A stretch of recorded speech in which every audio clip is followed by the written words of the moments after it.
বর্তমান সমাজে ম্যাক্সিমাম সম্পর্ক নষ্ট হওয়ার পিছনের কারণটা কি? ম্যাক্সিমাম সম্পর্ক নষ্ট হওয়ার কারণ হলো এখন ভালোবাসা বলতে আর কিছু নেই। ভালোবাসা নেই বলে ম্যাক্সিমাম সম্পর্ক নষ্ট হয়ে যাচ্ছে। ভালোবাসা যদি থাকতো তাহলে ম্যাক্সিমাম সম্পর্ক নষ্ট হতো না।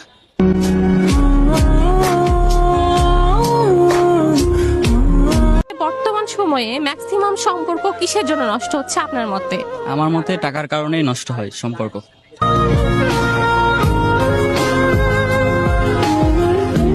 আপনার মতে বর্তমান সম্পর্ক কিসের জন্য নষ্ট হয়? বেকারত্ব। বেকারত্বের জন্য। কেন? কারণ বেকারত্বের কারণে আমি আমার প্রিয় মানুষটাকে হারিয়েছি।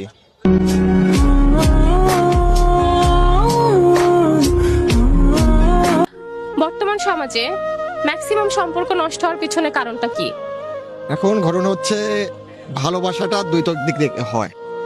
এখন অবভিয়াসলি টিকটকটা এসে অনেক সম্পর্কটা নষ্ট হয়ে গেছে, যেটা